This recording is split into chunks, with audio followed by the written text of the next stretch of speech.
Please hang up and try again.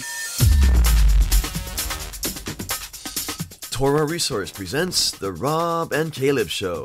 All aboard! And now, from two sides of the same state, here they are, Rob and Caleb.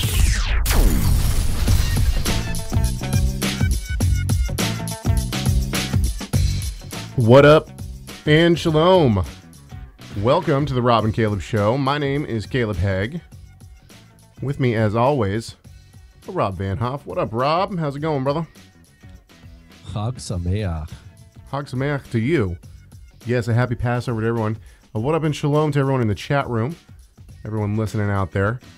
We are having technical difficulties, unfortunately. That's why we got started so late. For some reason, we're not getting any video this week. So I'm not sure what the people who normally watch on YouTube are going to end up doing. But, yeah, I guess. You know, I'm looking. You know what I'm chalking it up to, Caleb? What's that? The video's the leaven. So this week we're just having unleavened. Yes, Rob and Caleb show. That's right, unleavened Rob and Caleb show. Back to the core. Video was added later. Remember? Yes, that's so right. So this is old school, unleavened Rob and Caleb show coming at you. That's the way to do it, huh? We're just when we put it on YouTube, you should just have a piece of matzah like in the video the whole time. Fair enough. Fair enough. All right. Well, hey, welcome everyone. Happy everyone's with us in the chat room. It looks like we got some new faces in there. If you'd like to join us, actually, you know, if you want to figure out anything about the Rob and Caleb show, I figured out what to do. Go to Google and type in the Rob and Caleb show and press enter. Like the first full page is all us. And you can find like our iTunes feed there. You can find our chat room there. You can find all sorts of our Facebook page, everything. So that way we don't have to keep telling people to do a bunch of stuff. Like go to this page, go to that page. No, just go type in the Rob and Caleb show to Google. You can, oh wait, hang on. I have a sound clip for that. Yeah. Caleb created a new song here. No, but I'm not going to use the song. My computer is running so slow today. You can Google it. Okay. Okay, so we have a lot to talk about today. I know that Rob at some point wanted to talk about the counting of the Omer. And we're going to talk about the Exodus today. You can find our show notes on our page, the Rob and Caleb Show page. And so, but first I wanted to talk about this. In the chat room before we got started, Lois brought up something that I wanted to touch on for just a second. Now, Rob hasn't heard this, seen this, or anything like that. I just printed this off. This is from the Messiah Journal, which is put out by FFOZ, First Fruits of Zion. And this is journal number 119. This is on page 9. And I just want to get Rob's reaction to what's said here. So this is written by Boaz Michael. I've met Boaz many, many a time. And so FFOZ is not what is known as one Torah or one law. They used to be, they're not anymore. So one Torah means Rob and I are one Torah. And that means that we believe that the Torah is applicable today for Jew and Gentile alike. Okay, so listen to what Boaz has to say here. This is the Messiah Journal, page 9, number 119. On the surface, it appears that the difference between one law theology and Messianic Judaism is simply a question about how much Torah Gentiles should keep. Do Gentiles in Messiah sin by not keeping the Sabbath? Are they required to wear tzitzit? Are they sinning by eating unclean things? That's how most people state the issue. But those questions are just an outworking of a deeper worldview. In reality, the difference between Messianic Judaism, as I define it, and one law theology is a difference of hashkavah.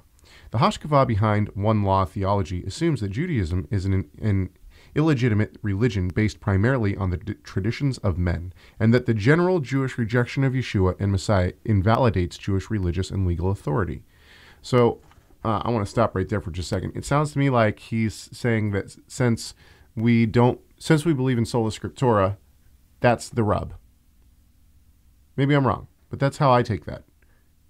That our worldview is sola scriptura, and his worldview is not sola scriptura. Caleb, it's not worldview, it's hashkafah. Hashkafah. Okay, I'm sorry. Hashkafah. Yes, but how does he spell that? Hashkafah. Oh. Hashkafah. But yeah, he's taking That's that. that's the modern Hebrew word for worldview. Yes, and you're not going to find this. By the way, I see people saying something about show notes. You're not going to find this in the show notes because I just got this off the printer. Okay, let me keep going. It assumes that there is no religious authority outside of an individual's reading and interpretation of the Bible. I don't believe that that's what One Torah theology has ever said. And since many teachers of one law theology hold a hashkafa derived from Calvinism and Reformed theology, their theological paradigm eliminates the biblical distinction between Jewish people and Gentiles. I think that the Arminian / Wesleyan people that hold to that, a Wesleyan view that are in our chat room right now might have something to say about that. To them, any practical differentiation between Jewish and Gentile believers is an artificial distinction created by the illegitimate religious system of Judaism. The Gentile identity have been erased. Therefore, Scripture applies to everyone universally. Brothers and sisters in the Messiah operating under this paradigm of thought will find the teachings of First Fruits of Zion incompatible with their worldview. And then at the bottom of this little section, he puts like it's almost like he's created his own dictionary entry. I'm not exactly sure what this is. I think he wrote this, but I could be wrong. It says, one law, the belief that New Testament erases distinction between Jewish and Gentile believers, therefore obligating both groups to identical standards. To me, that says that he hasn't read or listened to anything that the people who, well, maybe I shouldn't say that. It says that he hasn't read what we've put out in terms of One Torah.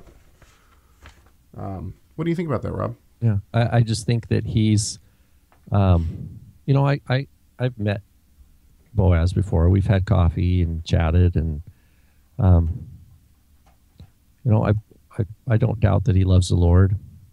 My concern is that he doesn't seem to be. I don't know where he learns what he learns. That's one of the trouble things. But he's basically saying that the Babylonian Talmud is authoritative. That the tradition preserved in the Babylonian Talmud concerning the distinction of covenant obligations and things like that, hold true. And so he wants, what he calls Messianic Judaism to exist. That's the term, this idea of Messianic Judaism, because on the other side, you're going to have Orthodox Jews in Israel that are going to say, that are, if they are coming from that Babylonian Talmudic orientation, that's holy word of God, then they're going to, as long as it doesn't matter if you believe in Yeshua or not, if you agree with that, then they'll probably tolerate you, But if you, so in other words, what I see this use, particularly the use of the word hashkafa, I don't think Boaz Michael knows Hebrew. I don't think he can speak Hebrew. I mean, in my experience, he didn't really have a grasp on Hebrew. So him throwing this word hashkafa is kind of strange. But now he's living in Israel now. So let's give him the benefit of the doubt. Maybe he's learning Hebrew. Maybe he's learning Hebrew. So yeah, and I think that these definitions permit him to go in circles that he wouldn't be otherwise. But here's the thing. I've been looking at all these Christian publishers in Israel, Israeli, Jewish believers in Yeshua who call themselves Mashiachim, right? But they're just Christian. I mean, they're not. They don't use the term Mashiachim to differentiate themselves from Christians. They just use it because that's just the Hebrew word for Christian. And they are, where is Boaz putting them? When it's, I don't know. There's so much to talk about here. He's making a distinction. He wants people to understand First Fruits of Zion's position, and that's great. He can do it. I think his definition of terms is very problematic. I wrote a review of his book, Tent of David. Anybody can go and read that online. I don't want to say anything else. Okay, fair enough. Let's move on then. Pardon me. Let me get to my show notes. Sorry. With all of the confusion of not being able to videotape our show today, which I'm still baffled about, then I have not really fully prepared here. Actually, today we're gonna have a lot of fun. We're gonna have a whole lot of fun today because we're talking about something that I actually am excited about. But let's start at the very beginning. First of all, I want to say that Easter was this past Sunday, and during the celebration of Passover, and then Easter is usually right around the celebration of Passover, or during the celebration of Passover. My Facebook news feed gets filled with my Messianic friends telling their Christian friends all about Easter and how pagan it is. I would like to just say this one. This has kind of become one of my pet peeves. I've had so many people say that Easter is the name Ishtar from the goddess Ishtar, and they just say that without bringing any sources into it. I have not been able to find this anywhere. I don't think that Easter is related to the name Ishtar. In fact, I think that would be like, just because one word sounds like another word doesn't mean it's the same word. From everything I can find, Easter is a German word, and that was the name of the month. It would be like us saying April. Right. Or it'd be like saying the book of Esther sounds like Easter. Yeah, and so it must be from a so pagan therefore, god. It should be kicked out of the Bible. Yeah. Here, are you done? I have one I got to jump into. Okay, someone told me about, Caleb, maybe it was you. Apparently there's a quote, Messianic Orthodox rabbi out there that has taught that. Oh, wait, hang on. Kevin says not true about the Ishtar thing. Kevin, go ahead and cite your source for me in the chat log. Keep going, Rob. Okay. We can talk. We can get back to that. Thanks for posting. I appreciate the back and forth with the message board, so we can kind of follow. But yeah, apparently there's an Orthodox Messianic rabbi saying that we don't use the word hermeneutics because it comes from the god Hermes, and instead we use pardes, Pashat, Remez, Darash, Sod. And so I just wanted to pause on that. Like, I don't know if anybody's ever heard that before, but so the word hermeneutics comes from the Greek word and Herme is part of it, which means messenger. He was like this. Yes, there was a god named Hermes. Like, I think he's Mercury in Latin sources. I think he's the guy that has wings on his ankles or wings on his helmet or something. In any case, I'm sorry, I'm looking at the message board. I know. I got to get my thought process here. Anyway, so Hermes is nothing to do with why we use the word hermeneutics. But apparently there's a Messianic Orthodox rabbi, so named teacher, teaching this, and that's why we can't use the word hermeneutics. Well, then he can't use the Greek apostolic writings at all. Yeah, exactly. Because this word, the verb to interpret, hermeneo, is in there all over the place. Not only that, pardes, the word for paradise or orchard, that's a Persian word. Pardes is not a Hebrew term. It comes into Hebrew. It's in the Song of Solomon, and it's Yeshua says, "You will be with me in paradise." That's where we get the word paradise.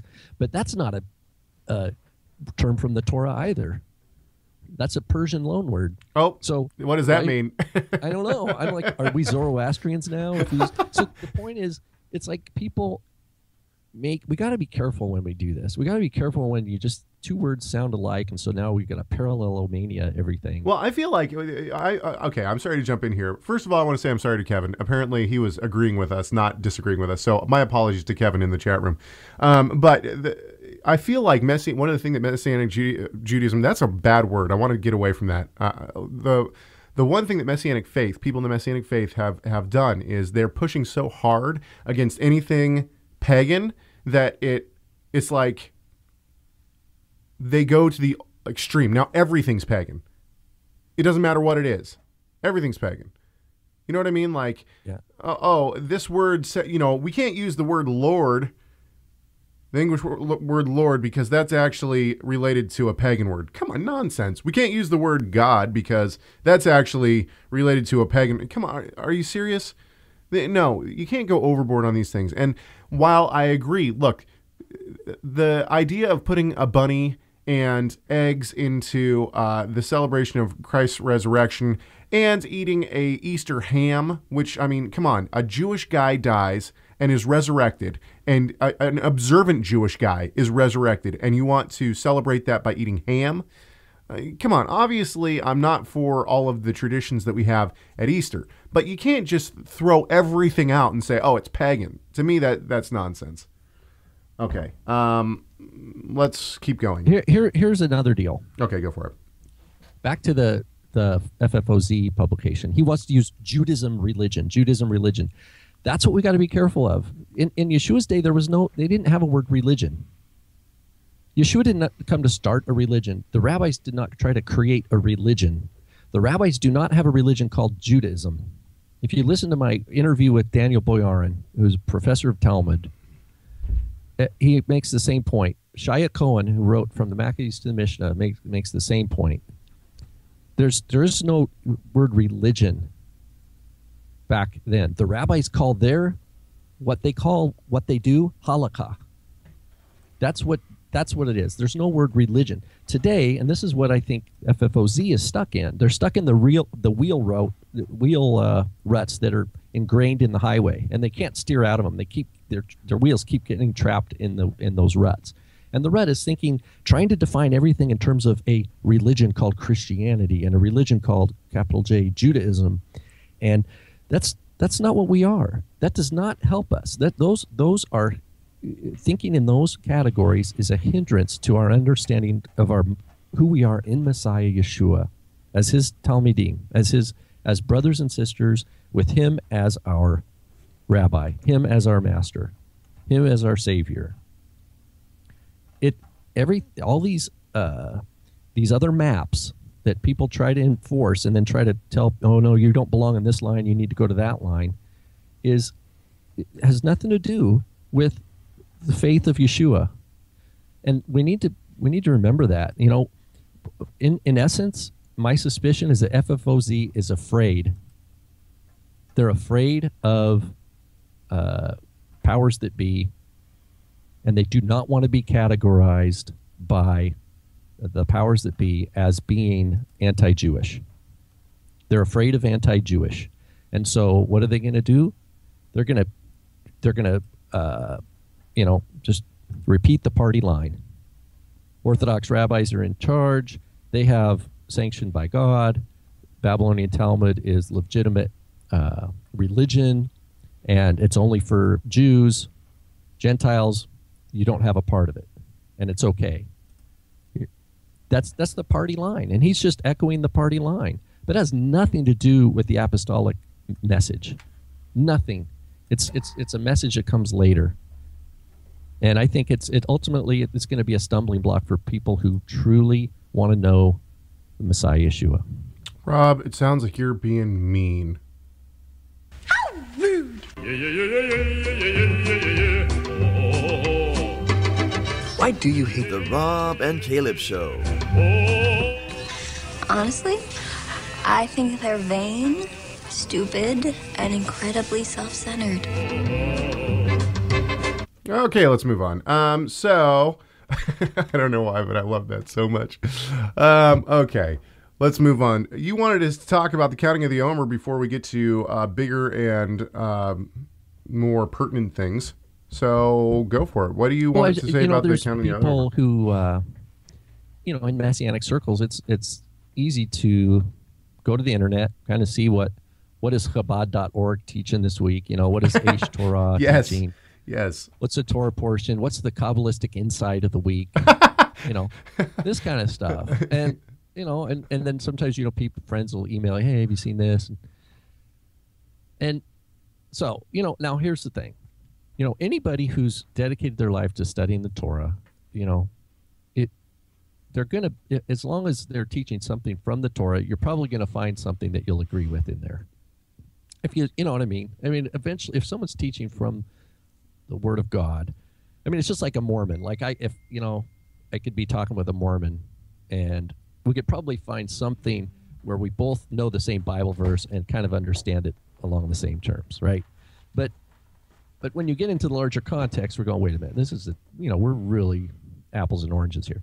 But in any case, many people probably are aware that because there's 49, there's 7 sevens that you count. And that 7 is this number associated with Kabbalah. And there's this idea of now, if nobody's ever encountered this, I feel like kind of foolish bringing it up, but I figured some of our listeners have encountered this, that each day of the Omer, you're supposed to meditate on a certain attribute, a certain character attribute, that this is a time of refining your soul, going through a systematic, according to this tree of life, the Kabbalistic tree of life that came out in the Middle Ages. And I just think, don't buy into that.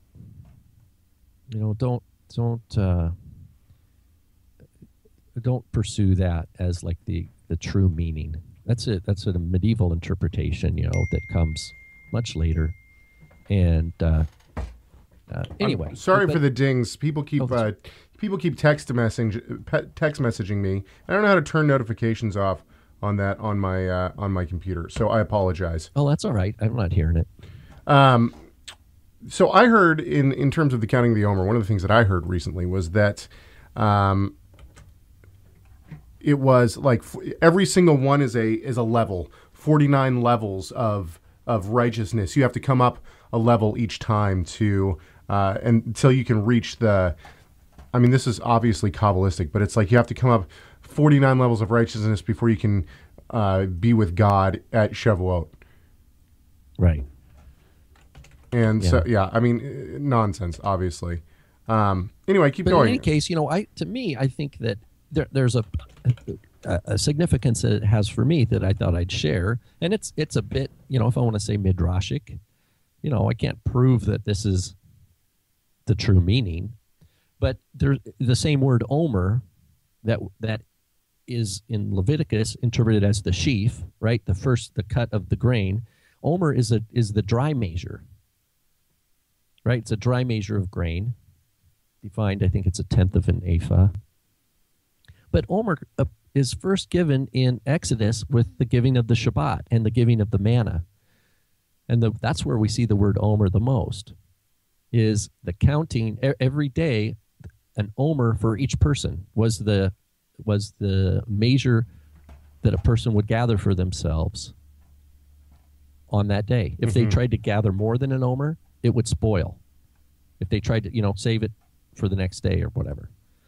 So the giving of the manna, to me, and the teaching of the Shabbat cycles that comes before even giving of the Torah, right? It's when they're in the wilderness, Exodus 15 and 16, is like the lesson of daily bread in the prayer of the Talmudim, or what we call the Lord's Prayer. Mm-hmm. Give us this day our daily bread. In other words, counting on Omer is remembering to focus on what God has given us today, that He's given us life to take stock of all the amazing blessings that He has provided for us in this day, and to not worry about tomorrow, to trust in His provision. And the counting of the Omer, to me, is a time of bringing that lesson into an actual, calendrical practice.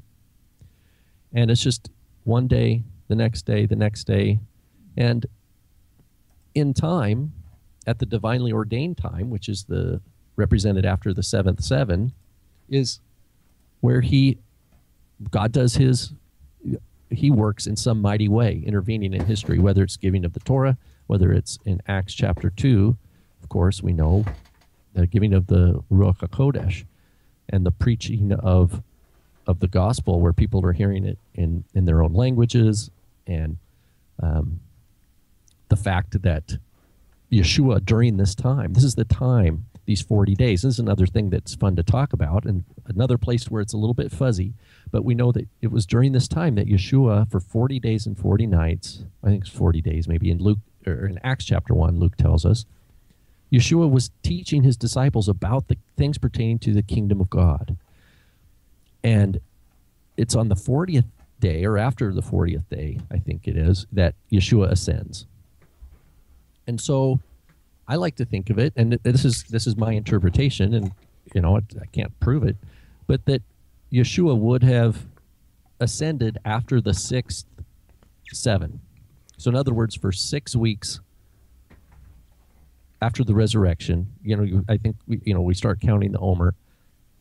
Somewhere at the end of the 6th week, the 6th 7 is when Yeshua ascends, and the disciples are apart from Yeshua for one more 7, for the 7th 7, waiting upon his command, waiting in Jerusalem. And then after the completion of that 7th 7 is the giving of the Spirit at Shavuot or Pentecost. Yeah.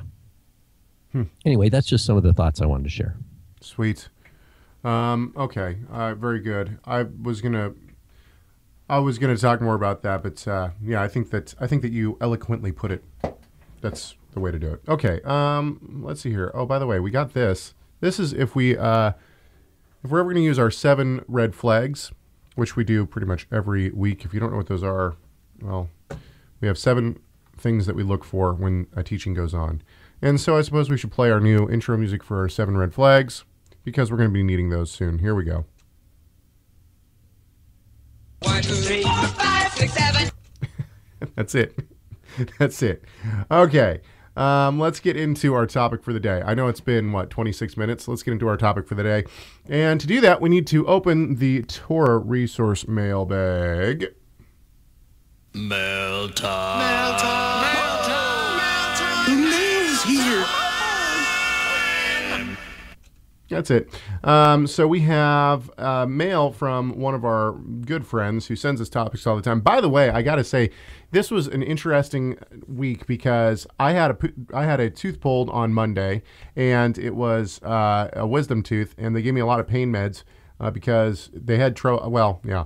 Anyway, so I was pretty much out of it all of Monday, and then yesterday I was having a real interesting time trying to put together show notes and put together this show. So, yeah. Are you saying you're lacking a bit in you've dropped down in wisdom? In the wisdom category? Oh my word, your jokes are just so good. So this is going to be interesting. Actually, I had to write an email to see if I could even talk about some of this stuff. I wrote a paper a long time ago on this issue. The issue is the Exodus, okay? And so we got an email from someone saying, hey, help me out here. Is this guy, what's his name, Ron Wyatt? Is Ron Wyatt on the level? It seems like Michael Rood has endorsed him. What's up with the Exodus, blah, blah, all this kind of stuff. If you don't know who Ron Wyatt is, that's fine. We're going to talk about all that in just a second. But I had written a paper on the Exodus and the dating of the Exodus and all that kind of stuff. Excuse me. And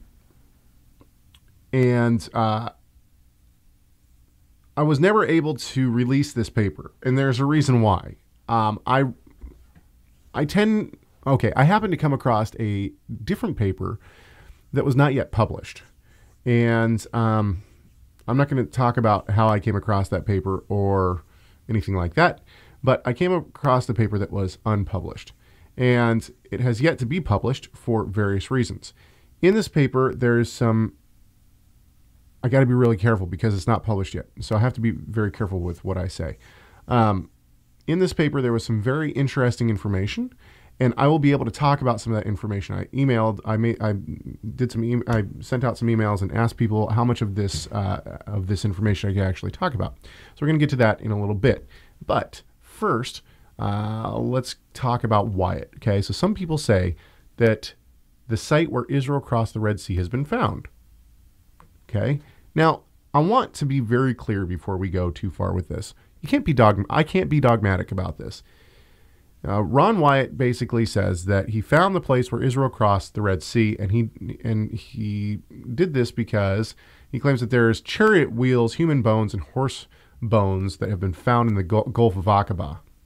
These claims are made largely by Ron Wyatt. Michael Rood has supported Wyatt's claims, making these claims well known in the Messianic circles. Okay, so basically this guy says, look, I found these I found this coral in which is on somewhat of a land bridge, okay, and underneath the water, and the coral is in the shape of wheels and chariot axles.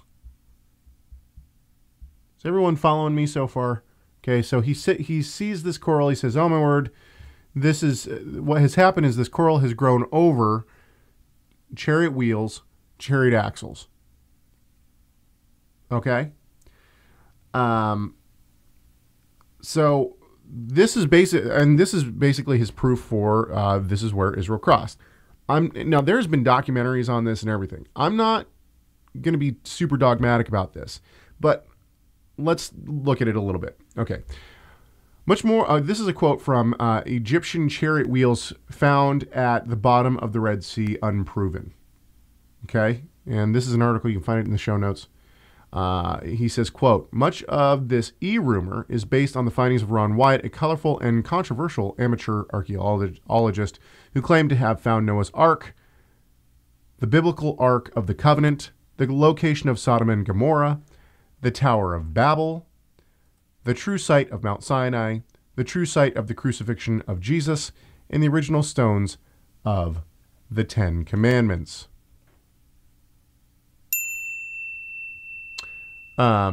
So just right there, I mean, listen to everything that the guy claims he's found, right? Right there, it seems a little bit far-fetched to me. If he would have said, "Hey, I found the crossing of the Red Sea," maybe. Okay, let's look at the evidence. But when you say that you found the Ark of the Covenant, the location of Sodom and Gomorrah, the Tower of Babel, the true Mount Sinai, the place of the crucifixion, the regional stone tablets of the Ten Commandments, really? We're supposed to believe this? Have you been to the guy website Pinkoski.com? No, I have not. It's the guy who runs Ron Wyatt's Museum of God's Treasures. Okay. And he's got a picture of Ron Wyatt. It looks like Indiana Jones. He's got the Indiana Jones hat. Of course. On. Yeah. Anyway, what he says in one of these websites, he says, let me see if I can find it here, that Ron Wyatt, he considers Ron Wyatt to be sitting in Moses' seat. He says... well, that's interesting. Yeah. So this Pinkoski guy says, if Ron was used by God, I believe he was, to find the 7 major biblical archaeological discoveries that were featured in the museum that I managed for Ron, and nearly all these things relate to things in Moses' life, there is obviously a link between Moses and Ron. One of the characteristics of Moses was that he was humble, as was Ron. Sorry. I knew Ron. I worked for him for 10 years. A true servant of God will realize that it is an awesome blessing to be used in an important work for the Lord, and they will constantly remember their shortcomings and flaws and that they really have nothing to brag about. Ron was just like that. Anyway, so this guy says that there's a definite, he says there's an obvious link between Moses and Ron Wyatt, and that's why he put quote, "sitting in Moses' seat" is he says a common sense observation.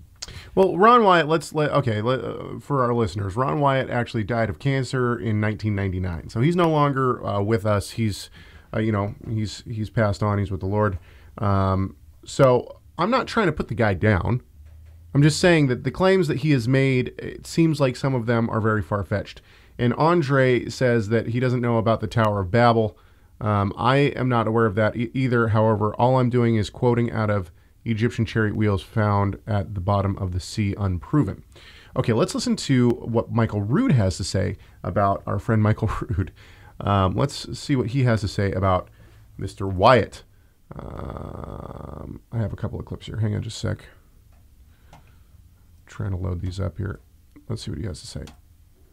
I went home, and at about midnight, after teaching all day long, I put that video in. I watched it. I rewound it. I watched it. I rewound it. I watched it until 5 o'clock in the morning, and I said, this is the greatest tool I have ever had in my hands in my life. Hang on, wait. I love that. We got to pause it. So this is the greatest tool. This DVD is the greatest tool that Michael Rood has ever had in his hand. It couldn't have been a DVD. Was it a VHS? Did he rewind it? VHS. Yes, VHS. So This VHS tape is the greatest tool Michael Rood has ever had in his hand, ever. Not the Bible, not the Word of God. No, this VHS about the chariot wheels in the sea. Okay, here we go. Hands in my life. And I thought, why has this not spread like wildfire through the Christian church? Because all the archaeologists rejected. I am not an unaware person. I didn't consider myself completely out of the loop. But yet, some of this had been out for years, and I had no idea. Why haven't I heard about it? Okay, so Michael Rood obviously thinks that this is the greatest thing since well, better than the Bible, apparently, because it's the greatest tool he's ever had in his hand. So this is a quote from another article. I'm just going down the list here. I deserve a ding, apparently. Why do I? Okay, anachronistic. I deserve a ding. Oh, because you said DVD, maybe. DVD. I don't know. Okay. There you go. So this is from an article, Ron Wyatt and Those Egyptian Chariot Wheels by Michael Heiser, who I know. He works for Logos. He's down at the ETS and SBL every year. So anyway, I'm not trying to. He's a real scholar. He's on the level. Okay, this Michael Heiser guy. I left a link for this in your show notes, by the way. And this is a quote from his paper. Did Wyatt ever bring one of these out of the water? He's talking about the so-called chariot wheels found in the Gulf of Aqaba.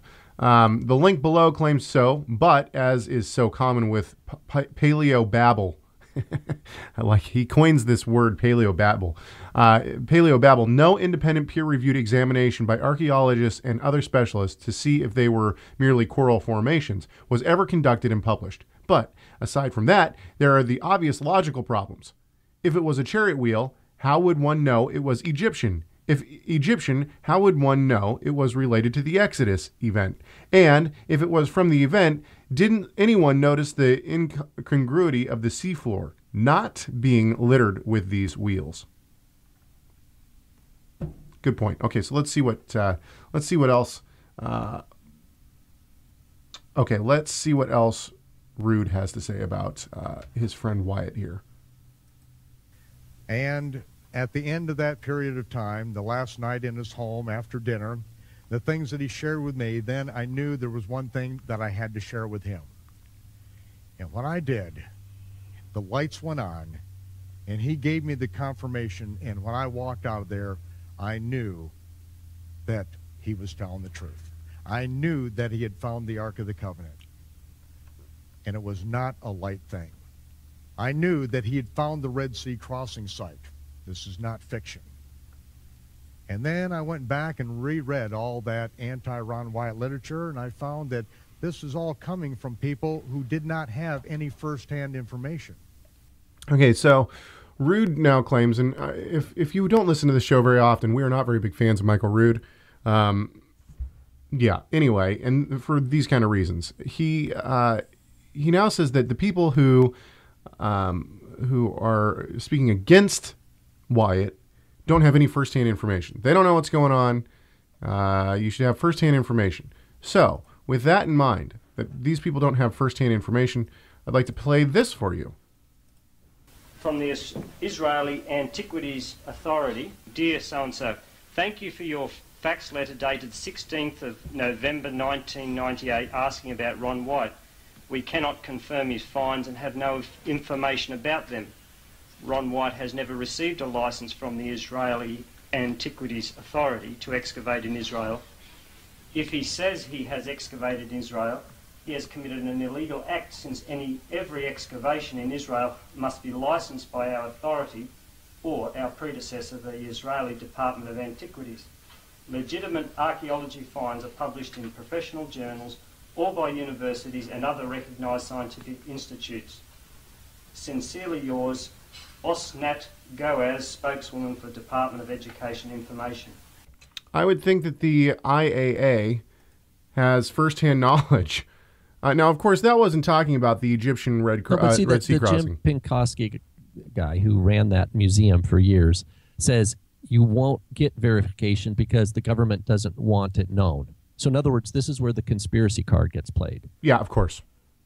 Yeah, of course. And that's exactly, so that clip, I put a link to that clip. That clip is actually, the person's actually reading that letter in front of Ron Wyatt, okay? And that's exactly what Wyatt responds with. He responds with, well, they say that because if people really knew what I had found, you know, it would be a huge hubbub, and they don't want anybody to know. So they're actually lying about it to try to save face. It reminds me of how Mormonism took off. Seriously. Yeah. Yeah, exactly. Okay. So here you go. From Egyptian chariot wheels found at the bottom of the Red Sea, unproven. Once again, this is in your show notes. The bottom line is that at this point, all that seems to exist to support the claims of chariot parts on the bottom of the Red Sea are pictures, most of which are coral formations. No documented artifacts have been retrieved and preserved from the site, and now the Egyptian government prohibits bringing any findings to the surface so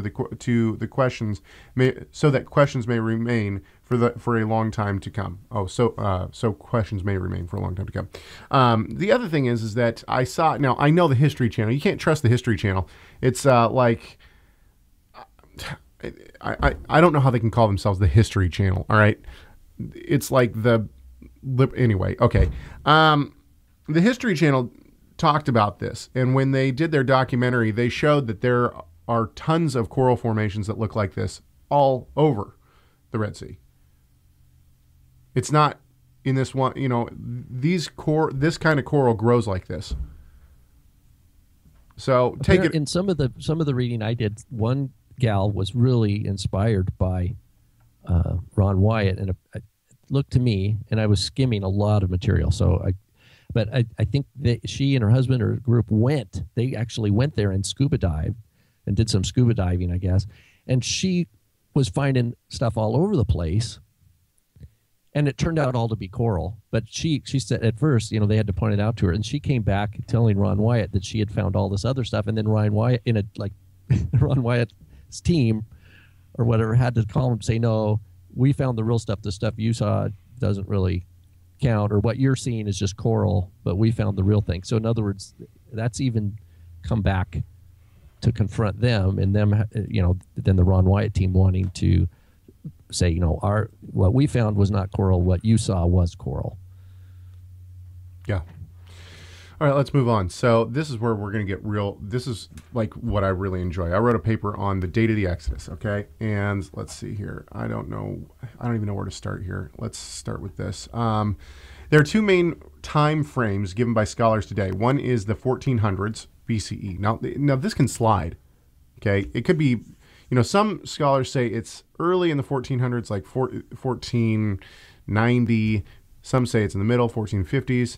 A real famous date is 1446 BCE, okay? And this is when the children of Israel left Egypt. Some say it's, in the late 1400s, like 1410. So it slides all over the place, okay? The other popular date of the Exodus leaving, and we're talking about this because it's Passover. So if you haven't figured that out yet, it's Passover now. If you are a Christian brother or sister who does not celebrate Passover, I would highly recommend doing so. It is a joy. Anyway, so the other famous date that some scholars take, which is becoming less and less popular, is sometime in the 1200s BCE. Most conservative scholars take some time in the 1400s as the date of the Exodus. Okay, so let's listen to. Now, I just found this as a random clip. I don't know who this person is. I don't know anything about it, but I like the clip, and so let's play it.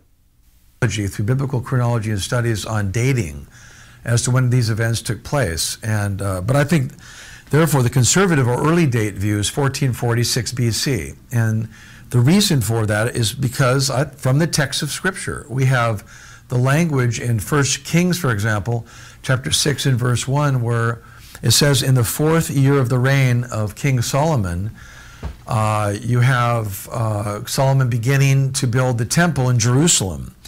If you take that clearly as the 4th year of his reign, we know from biblical studies and chronology and etc. that the King Saul reigned from 1050 to 1010, King David from approximately 1010 to 970, and then of course King Solomon from 970 to 930 before the divided kingdom. So that would be 966 BC. Then when you add 480th year, because it says in the 480th year after they left Egypt, you come up with 1446. It's a very simple, derived from the text of Scripture, which should be our starting point.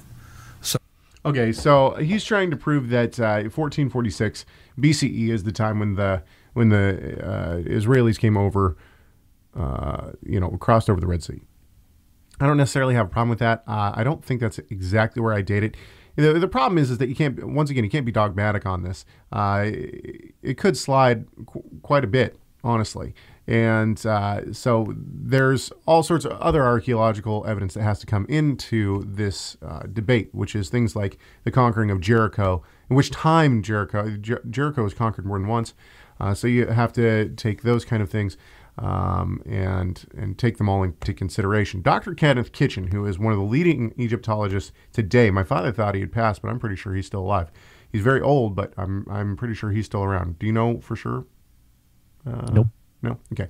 Dr. Kenneth Kitchen is one of the leading scholars on Egyptology and is considered a conservative within his field, as he believes in the Bible and that it is historical places.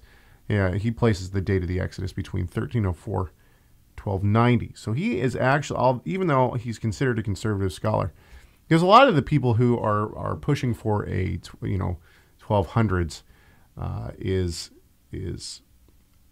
very liberal scholars, and they're doing that because they're saying it's not historical, or a lot of the scriptures made up, those kind of things. But Kenneth Kitchen doesn't say that, and Kenneth Kitchen is a good scholar, so it surprises me that he still holds to a 1304. Yeah, and I just looked. He's born in 1932. He's still around. There you go. As a matter of fact, 2012, he's got a book out. So there you go. Still writing. Okay, so then we have this from The Destruction of Mankind. Now, like I said, I'm going to reference some other things here in a few minutes, but let's go to The Destruction of Mankind. This is a Egyptian piece of work, okay? This Egyptian text seems to have very close similarities to the Exodus story of the Bible. Although the story has been changed to place the Egyptians in a better light and make the Egyptian gods seem victorious, the parallels are interesting, to say the least. This text is referred to by several names, including the Book of the Heavenly Cow and Deliverance of Mankind from Destruction. I'm reading, by the way, from the paper that I never published, my paper that I never published. As stated by Wim van den Dungen, I don't know who that is, but I found this article online. It was a very interesting article, and I believe it was pretty well done.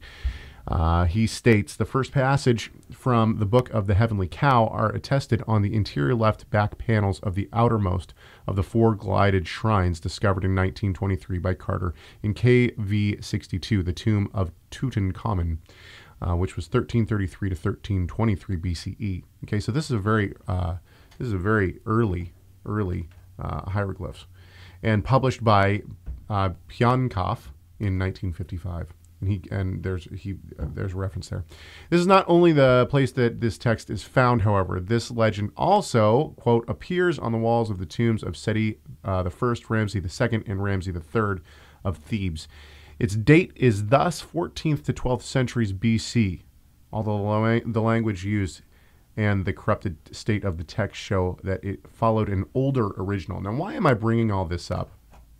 And actually, I need to move now to a different thing. This might take me a second to find. Why am I bringing all this up? I'm bringing this up because basically what you have is this desert people that go against Re, the god. This is in this story, this god Re, okay? And they plot against this god Re, and they, I forget exactly how it goes, but basically what happens is this god falls asleep.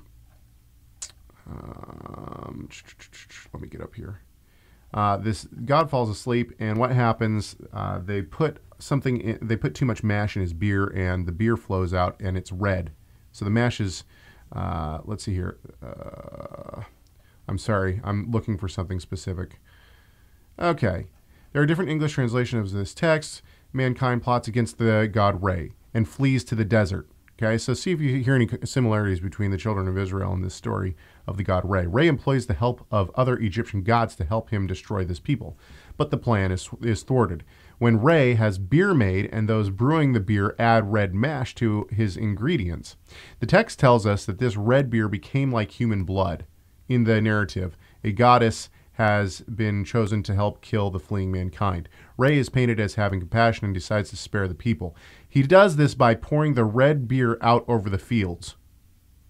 And so there have been scholars who have hypothesized that this was actually the plague of blood. The goddess then wakes to find this beer, gets drunk, and forgets to kill mankind. Oops, I forgot. So anyway, I think that it's interesting. So this is one thing that's attested to as perhaps a very early work before and possibly it's the Egyptian retelling of the story of the Exodus. Of course, they spin everything in a different light, right? They spin it all so that their gods are seen as good and doing the right thing. Anything to add here? Oh, sure, that's possible. That's possible, or it could even be the other way around. It could be that when God in the Exodus says He's going to execute judgment on the gods of Israel, or pardon me, I misspoke. On the God that the God of Israel is going to execute judgment on the gods of Egypt, and that in each of these plagues there is a marked theological ramification from the Egyptian theology. You know what I mean? From the Egyptian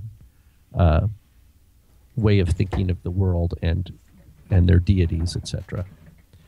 And so I think it could be either way. Yeah, no doubt. In terms of order. Okay, so or it could just be that they're not related, I suppose, too. It could be that they're not related. I'm not saying without multiple witnesses. Yeah, and I'm not multiple witnesses. Okay, let's get into it then. So I got to be very careful because I can't speak fully about the unpublished paper that I have come across.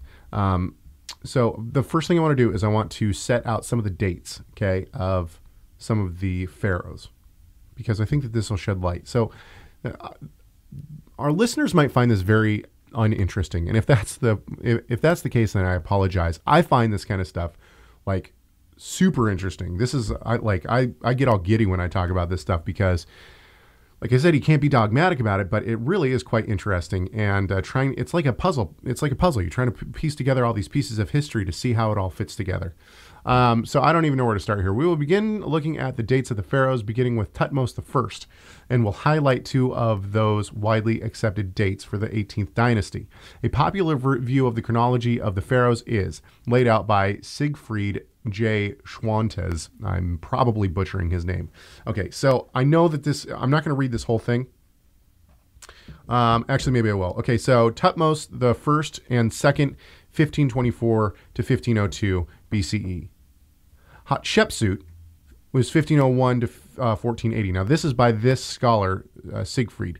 Now, Hatshepsut, if those are of our listeners who might not know, Hatshepsut was a female pharaoh, which was very kind of it was very unusual, okay?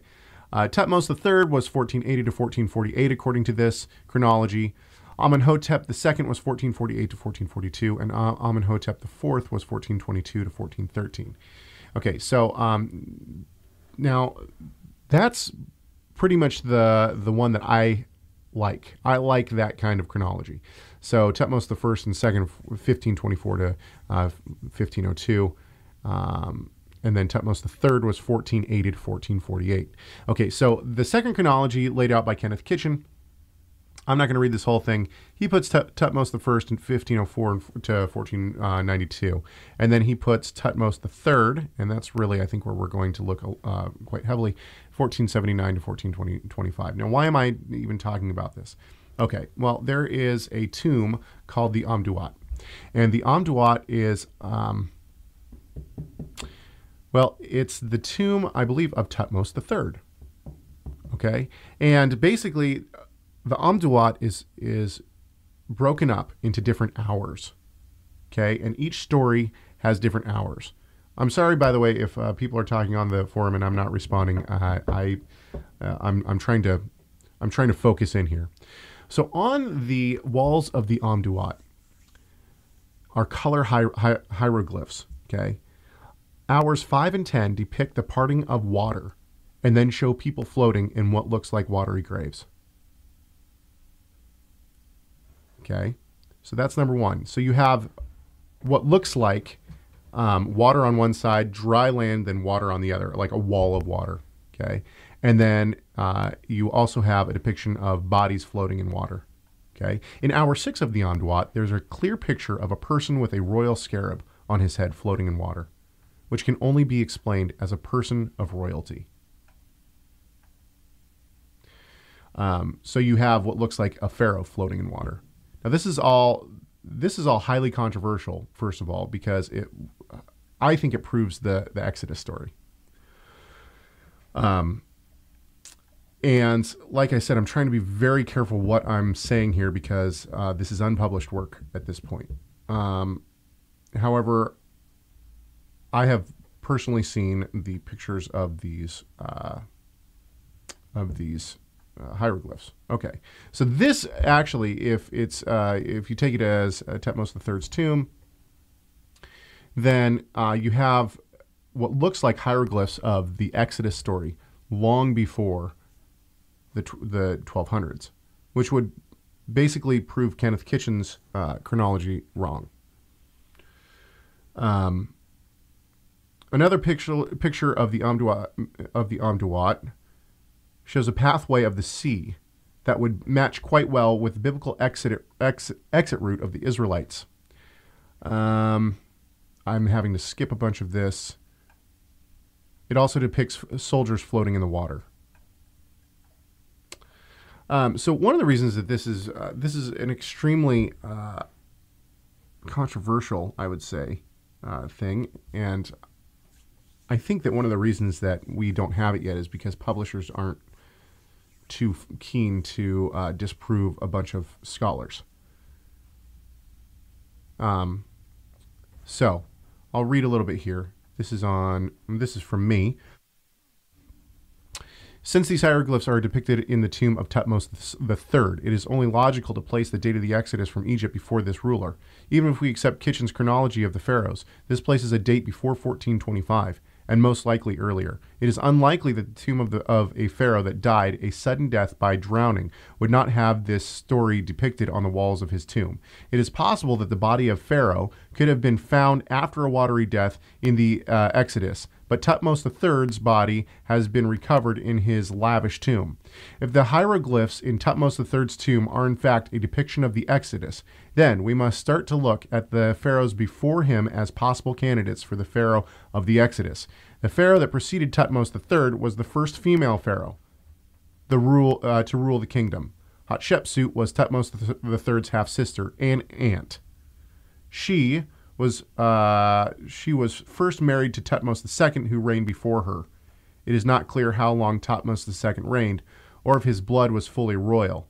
It is possible that his mother was not of the kingly line.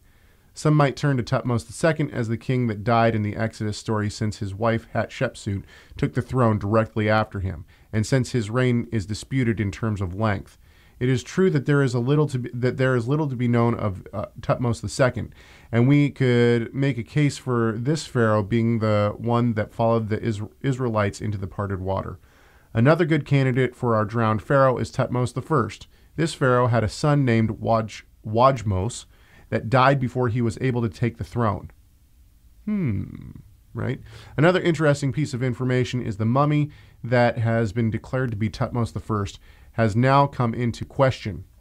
And I write a whole section on this pharaoh's body not really being his body. Let me go down here. I'm going to read my conclusion. Sorry, I know this is a lot of reading, so but I think that this is so interesting because basically you have all these pharaohs or all these scholars saying, "Oh, no. First of all, the Bible's not historically accurate." And then you have these scholars saying, "Well, okay, even if there was a Exodus, it was super late. It was in the 1200s." But then what you have is these hieroglyphs of what looks like parted water, and it looks like soldiers drowning in water and a pharaoh dying in water, on the grave of a pharaoh that at the very latest was at 1425, died in 1425. Am I the only one that finds that super exciting and interesting, Rob? I think it's interesting. I would like to see I'm just in the unknown about it because, it'd be nice to see the published work, on this, maybe with some nice pictures and stuff like that. I'm with you on that. I'm absolutely with you on that. Okay. I'm going to wrap this up here. Let's see here. Pardon me. Okay, let's wrap this up here. I'll read a little bit of my conclusion. Although there are excellent scholars such as K.A. Kitchen who holds to the late date of the Exodus, we must start to look at some of the striking imagery that is preceded in the hieroglyphs of the Egyptians themselves. And I do hope that this paper that was scheduled to come out much earlier finally gets published. Yeah. The story of the god Re following a desert people and the death of soldiers and a pharaoh himself on the walls of the Amduat, and eventually the destruction of mankind, and the Book of the Gates cannot be overlooked in the dating of such monumental events. So you have three witnesses, and granted one of them might be a little bit later, but you have three Egyptian witnesses that could be interpreted as the Exodus from Egypt. Anyway, so that's what I have in terms of the Exodus of Egypt. And as soon as basically the nuts and bolts of that, at least in terms of practical, what people are going to be able to find is that it looks like there is possibly in the future going to be a publication of images from the Pharaoh's tomb that have pictures of water with drowning Egyptians. Let's see what we get in a and so that would be great to see. Let's see pictures. Let's see if we can find anything here in the Google. Images for Amduat. I don't think. Well, maybe I'll have to scour these at a later date. Oh, here's one. So the one of the pharaoh is actually, it looks like you can find that on Google. Maybe I'll post that then. Maybe I'll post it in our on our page. Post it in our box there. Let's see here. And let me see if I'm still looking for the one. What I'll do is I will look for some of these. And if I find more of them, whatever ones I find on Google, on the skull, I will send out in our next show notes so that everyone can look at them. Cool. Sound good? Yeah. Maybe there's other people that have posted these images online, even though they're maybe not official or something. Well, it looks like one of them is official. The pharaoh drowning in water looks like it's definitely official. And but the person who wrote the paper that I'm talking about hasn't released his paper yet. And so that's where I need to be very careful. But I will. Here's what I'll do. I'll post these. I'll post whatever pictures I can find that I'm looking at. I will post them in the show notes for next week. So if you don't have show notes already, then go to the Rob and Caleb Show page on Torah Resource Radio and sign up for them. You can sign up for them right there on our show notes. Okay. Do we want to talk about leaven at all? I mean, have you thought about that at all? What have you I guess that's one question I want to ask you, Rob. What have you taken away from this year's Passover? For those who might not know, we're in the we're coming up towards the end now, actually. I think we're about halfway through. 6th day, 5th day. Yeah. Boy, there's been a lot going on in our life. We've been hosting people staying at our place, and so my wife and I last night we realized that wow, I mean, as much as a blessing is, it's like we're really tired. We're just like really just exhausted, and thankfully, we're not getting sick or anything at this point.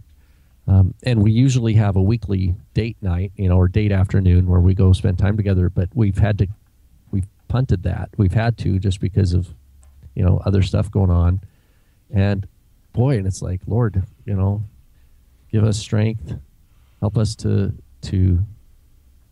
just depend on you and know that we're in good hands and help us to get the rest we need. But anyway, that's a part of it. It's just there's kind of this refining process I think we're going through as we're trying to be faithful and observe the practical aspects of the commandment. We had Adam and Mary Smith come to our house, which was awesome. They stayed with us, and we had a great Seder. Right on. It's interesting. I should share. I'll share a couple of things. There was, somebody emailed me recently and said I've been having some big problems, some life problems and whatnot. And he basically came to me because he heard the Rob and Caleb show, and he was, he started asking questions. We're still in a dialogue, but that was, it was just kind of really encouraging that this person kind of, I don't know, found the Rob and Caleb show, and it's like, wow, the Rob and Caleb show is doing something good. Yeah, and I was encouraged to see pictures of a bumper sticker. Yeah, no doubt. People putting bumper stickers on their car. That was really encouraging to me to see. I was like, wow. Yeah, because it's here, recording this distance. Caleb, you and I aren't even in the same room, so or city. It feels a little bit, or a city. It feels a little bit, it's strange here. We're talking into a microphone and not sure who's listening and what they're thinking about, what they're hearing. And I go back and forth in my head, sometimes wondering, are we really doing anything? Yeah. Is this helpful for people? Of course we've had a lot of people give us complaint emails, and that's fine. But we've also had some very encouraging emails. And so, sometimes I wonder, what are we going to talk? Is there anything for us to talk about this week? And again, though, just back to the thing, I think we just stick with it. As long as the Lord provides the means for us to do it, I just say we just keep at it and not worry too much. Let it flow. No doubt. Let it flow. Let it flow. Oh no. Okay. No. Can I share one other side thing? Yeah, go for it. I watched this. I like documentaries. So, and we've got this Netflix thing, and so I always look through the documentaries to see. There's one on Atari. Oh, and I'm I love Atari. kind of dating myself because I was a teenager, in the 80s, and the Atari was like the hot thing, the 2600 and all these little cartridges. But it's called the Atari Game Over, and it's a history about how there's a myth that with the release after the movie E.T. came out by Steven Spielberg, which was like this major movie of all time, probably in the early 80s, that Atari created this video game called E.T. And they buried a bunch of them in some landfill. And so the legend was that there were all these old cartridges buried. So this guy created a documentary, and he goes and interviews all the people that were involved in Atari in the 70s and its success, and talked about how it rose and was just doing millions and millions of dollars, and then it kind of basically went bankrupt, more or less. Well, that game was like 80s. The worst. The ET game was like the worst game ever made ever. Yeah, it's all these people say that, and so what they do is they investigate the myth, and they say that it was the downfall of Atari, and what they go through and show is that, and a guy makes a great statement. I almost wanted to make it a soundbite. He says, a simple and concise answer will always have more power than a complex one that's true.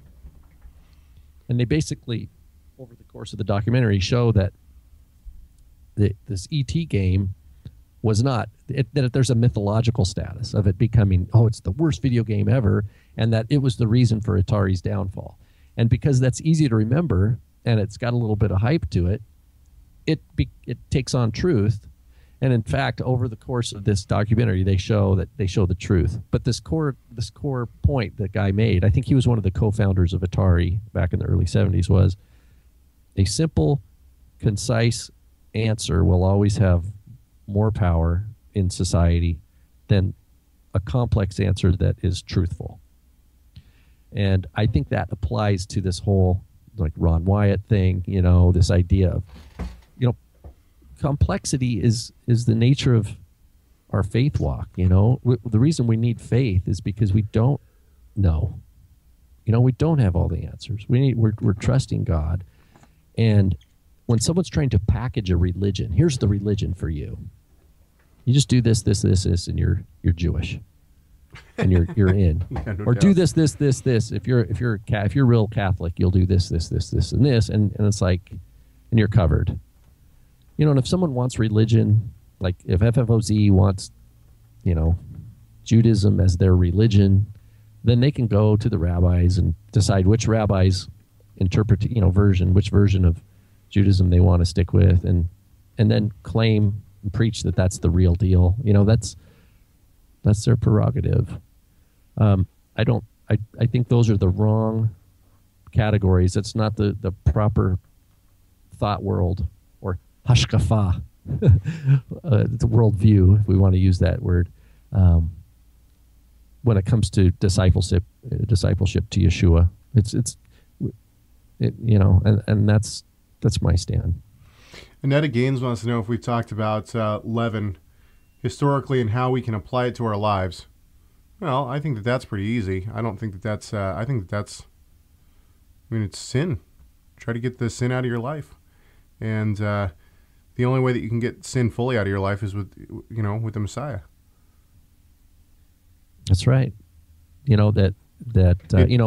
saw, I think last week, artos. People had made the argument that, when Yeshua blessed the bread and broke it, it was artos, and that's leavened. We've shown that that's a false claim. Artos can refer to unleavened bread, so that's something we did cover. But Paul teaches us in 1 Corinthians that our true nature in Messiah is what he says. It's the unleavened bread of sincerity and truth. That we're not thinking. In chapter 4, he talks about don't think yourself so important. Don't think of yourself more highly than you are. And that's our old man, our old nature wants to do that. We want to be more important than, we want to be important. We want to matter. We want, we want to be right.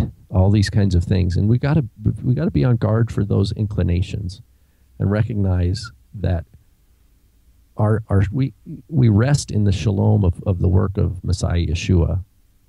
And yes, we do want to study the scriptures, and we want to find conviction in how we read and interpret the scriptures. But that knowledge is, God doesn't give us that knowledge so that we can beat somebody else over the head with it, because none of us will be at perfect knowledge. We're always increasing in that realm and learning. We're works in progress. But resting in the work of Messiah Yeshua is one of the big ones, is that we're not boasting. If you read those first couple chapters of 1 Corinthians, he talks about people who are boasting, they're arrogant, there's sexual immorality that Paul talks about, pride, all these things that are not part of our life in Messiah Yeshua.